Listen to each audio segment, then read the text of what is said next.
नमस्कार दोस्तों, स्वागत है आप सभी का ऑनलाइन अड्डा फॉर स्टडी यूट्यूब चैनल पर। इस वीडियो में हम बात करेंगे तमाम भर्तियों की लेटेस्ट अपडेट के बारे में जो कि संबंधित है यूपी टीईटी को लेकर। इसके अलावा अगर बात की जाए 51,000 भर्ती के बारे में, साथ ही अगर बात की जाए एडेड जूनियर शिक्षक भर्ती को लेकर, साथ ही अगर बात करें और भी तमाम भर्तियों की लेटेस्ट अपडेट के बारे में।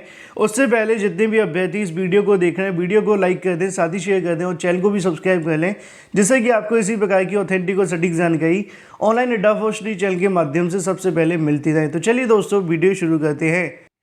तो शुरुआत करेंगे दोस्तों सबसे बड़ी अपडेट के बारे में जो कि संबंधित है उत्तर प्रदेश में योगी सरकार 2.0 को लेकर। जैसा कि आप जानते हैं कि जैसे इस योगी सरकार 2.0 का गठन होगा, उसके बाद में छात्रों के लिए भर्ती को लेकर जो इंतजार है वो समाप्त होते हुए दिखाई देंगे, क्योंकि बहुत सारी ऐसी भर्तियां हैं जो कि नई सरकार के आने की वजह से रुकी हुई हैं।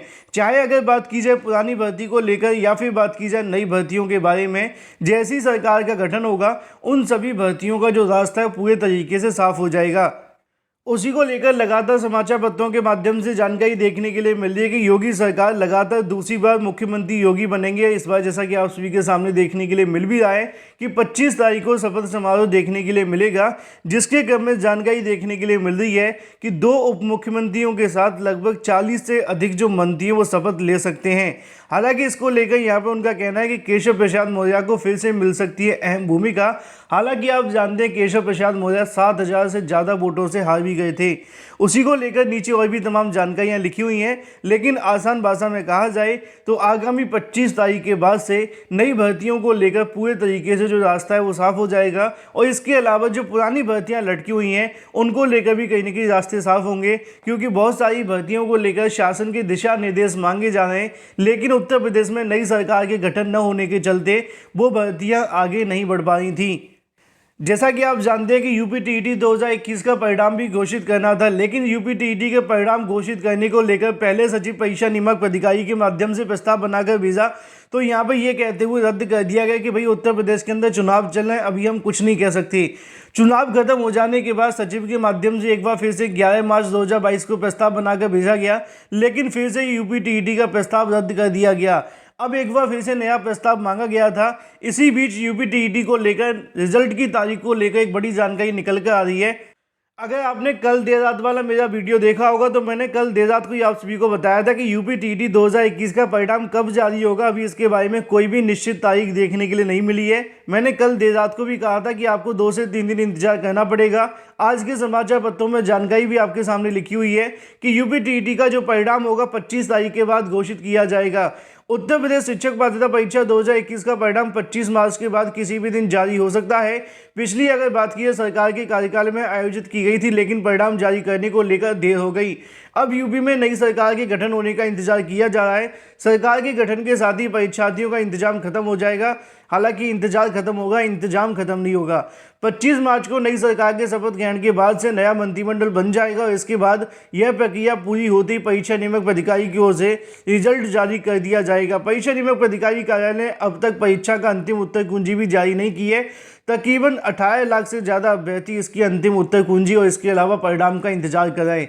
मैंने आपको पहले ही बता दिया था जब इसका प्रस्ताव रद्द किया गया था कि अब ये आपका परिणाम और इंतजार करना पड़ेगा, लेकिन अब ये जो आपका परिणाम होगा 25 तारीख के बाद ही घोषित किया जाएगा। कहीं ना कहीं यूपी टीईटी के परिणाम के अंदर शासन की तरफ से डिले किया जा रहा है, क्योंकि पीएनबी एक प्रकार की कठपुतली है, उसके हाथ में कुछ होता नहीं है। सब कुछ शासन से पूछ पूछ कर किया जाता है। यही वजह है कि पीएनबी के माध्यम से हर काम लटका हुआ रहता है। अन्य आयोग अपनी मर्जी से आंसर की जारी करते हैं, अपनी मर्जी से परिणाम जारी करते हैं, लेकिन पीएनबी का वही हाल है कि सब कुछ करेंगे तो पूछ कर करेंगे और इसमें भी गलती। वहीं दूसरी तरफ अगर बात की जाए अपनी अगली अपडेट के बारे में जो कि संबंधित है एडेड जूनियर शिक्षक भर्ती को लेकर, जो कि आप सभी को पहले से जानकारी दी गई थी कि एडेड जूनियर शिक्षक भर्ती की प्रक्रिया भी नई सरकार बनते ही यहाँ से भर्ती प्रक्रिया तेजी से शुरू हो जाएगी। क्योंकि आप जानते हैं कि पिछली सरकार के समय पर यह कहा गया था कि 30 तारीख के बाद भर्ती शुरू हो जाएगी, लेकिन उस समय पर कहीं ना कहीं छात्रों को घन चक्कर बना दिया गया था। कभी पीएनबी तो कभी शिक्षा निदेशालय। पुराने सचिव की गिरफ्तारी हो जाने के बाद से मामला और भी ज़्यादा लटक गया था। उसी को लेकर आज के समाचार पत्रों में भी आप सभी को जानकारी देखने के लिए मिलेगी। शिक्षा प्रधानाध्यापक के पदों पर भर्ती को लेकर महीनों से अटकी हुई है, जिसकी बात की जा रही है एडेड जूनियर शिक्षक भर्ती को लेकर। शिक्षा निदेशालय और परीक्षा नियामक प्राधिकारी कार्यालय के बीच घनचक्कर बने थे अभ्यर्थी। प्रदेश सरकार ने जूनियर हाई स्कूल सहायक अध्यापक भर्ती, प्रधानाध्यापक भर्ती प्रक्रिया को महीनों से अटकी पड़ी हुई है। पिछले साल नवंबर में परीक्षा का परिणाम घोषित हो जाने के बाद से प्रक्रिया अभी तक आगे नहीं बढ़ी है।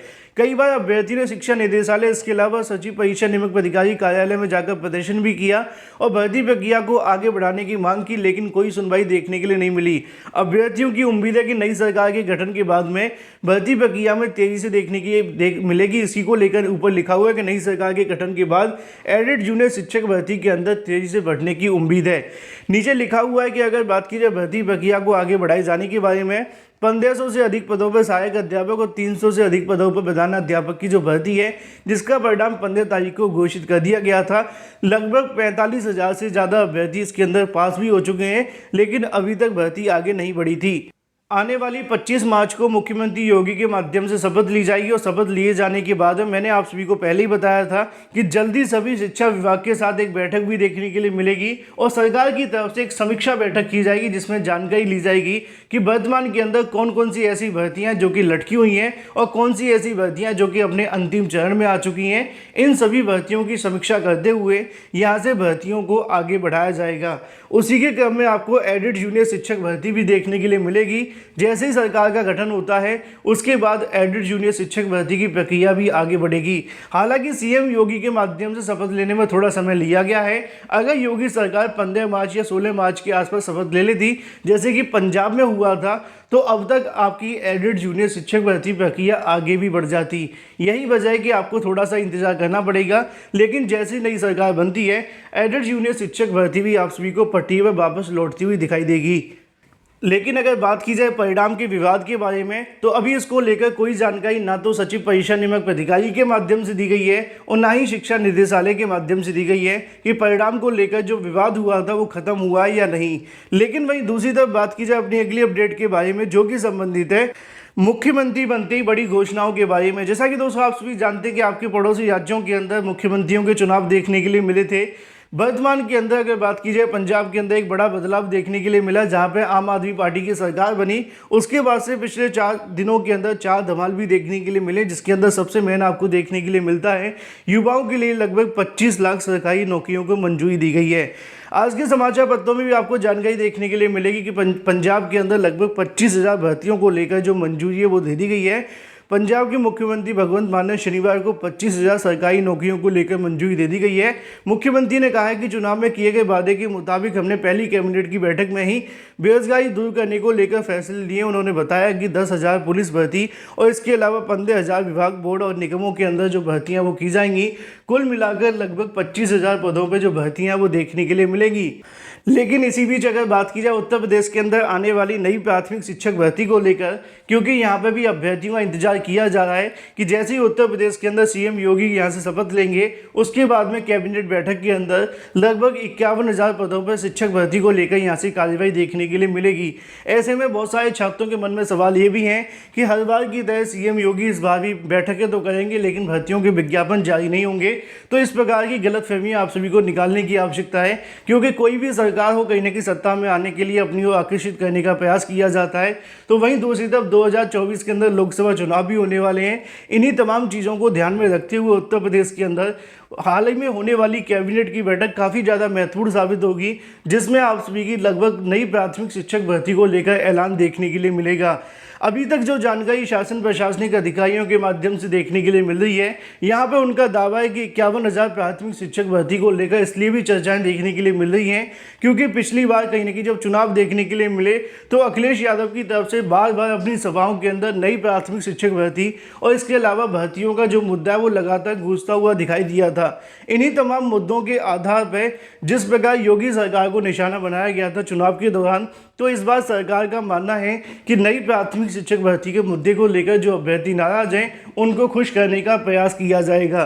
अभी तक जो जानकारी मिली है उसके मुताबिक अगर देखा जाए तो पदों की संख्या 17,000 से ज़्यादा होने की संभावना है अगर 51,000 पदों पर भर्ती का विज्ञापन जारी होगा, जो कि संभव भी है क्योंकि सरकार के माध्यम से सुप्रीम कोर्ट में ऐसी जानकारी दी गई थी। लेकिन अगर कुछ असंभव है तो वो 97,000 प्राथमिक शिक्षक भर्ती का विज्ञापन।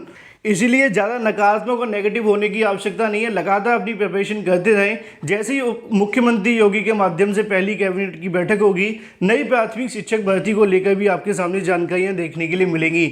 लेकिन वही दूसरी तरफ बात की जाए अपनी अगली अपडेट के बारे में, साथ ही वीडियो को लाइक कर दें, शेयर कर दें और चैनल को सब्सक्राइब करना बिल्कुल ना भूलें। 6,800 को लेकर जैसा कि दोस्तों आप सभी जानते हैं कि लगातार इस मामले को लेकर अभ्यर्थी इंतजार कर रहे हैं, क्योंकि चयन सूची तो जारी कर दी गई थी लेकिन अभी तक भर्ती प्रक्रिया आगे नहीं बढ़ी। लेकिन अगर बात की जाए 6,800 के मामले पर, हाई कोर्ट की तरफ से उत्तर प्रदेश सरकार से जवाब मांगा गया है कि वो 6,800 को कैसे पूरा करना चाहते हैं, और जब तक सरकार को जवाब नहीं दे दिया जाता, मतलब कोर्ट को जवाब नहीं दे दिया जाता, तब तक ये भर्ती आगे नहीं बढ़ेगी। अधिकारियों से जानकारी देखने के लिए मिल रही है कि 25 के बाद जैसी नई सरकार का गठन होगा, उसके बाद में महाधिवक्ता का यहाँ से नियुक्तियाँ की जाएंगी। फिर महाधिवक्ता के माध्यम से 6,800 के मुद्दे को लेकर शासन प्रशासन से दिशा निर्देश मांगे जाएंगे कि हाईकोर्ट की तरफ से 6,800 को लेकर ये जवाब मांगे गए हैं, और जो भी सरकार का फैसला होगा उसके आधार पर 6,800 की भर्ती आगे बढ़ेगी। यही वजह है कि ना तो 6,800 की भर्ती प्रक्रिया अभी तक आगे बढ़ी है और ना ही हाईकोर्ट की तरफ से कोई जवाब देखने के लिए मिला है, क्योंकि हाईकोर्ट ने अपने पिछले आदेश के अंदर इस मुद्दे पर सवाल पूछा था सरकार से कि वो इस भर्ती को कैसे आगे बढ़ाएंगे। लेकिन पिछली बार हाईकोर्ट की अगर बात की जाए अधिवक्ता के माध्यम से, इसको लेकर कोई जवाब नहीं दिया गया था। इसी को लेकर अधिकारियों के माध्यम से जानकारी दी जा रही है कि 25 तारीख तक इंतजार करें, उसके बाद जैसी नई सरकार बनती है 6,800 को लेकर भी योगी सरकार के माध्यम से जो भी फैसला होगा उसकी जानकारी दे दी जाएगी। वहीं दूसरी तरफ बात की जाए पीसीएस 2022 के अंदर बड़े बदलाव को लेकर, आज के समाचार पत्रों में आपको जानकारी देखने के लिए मिलेगी कि पीसीएस 2022 की अगर बात की जाए, शामिल किया जाए अध्ययन और इसके अलावा समाज कार्य। यहाँ पे आप सभी के सामने जानकारी देखने के लिए मिलती है कि प्रतियोगी छात्रों की तरफ से मांग की जा रही है पीसीएस 2022 की मुख्य परीक्षा के अंदर रक्षा अध्ययन इसके अलावा समाज कार्य को शामिल करने की मांग को लेकर उत्तर प्रदेश लोक सेवा आयोग के अध्यक्ष को भेजे गए पत्र के अंदर मांग की गई है। उसी को लेकर नीचे भी लिखा हुआ है कि 1990 के दशक से लेकर अगर बात की जाए 2018 तक ये दोनों विषय पाठ्यक्रम में शामिल रहे थे, लेकिन बाद में शासन की तरफ से बदलाव करते हुए इनको हटा दिया गया। इसी के आधार पर यहाँ पे मांग की जा रही है कि इन दोनों विषयों को मुख्य परीक्षा में शामिल कर दिया जाए, जिससे कि छात्रों को बेनिफिट मिले। वीडियो को लाइक कर दें, साथ ही शेयर कर दें और चैनल को सब्सक्राइब करना बिल्कुल ना भूलें।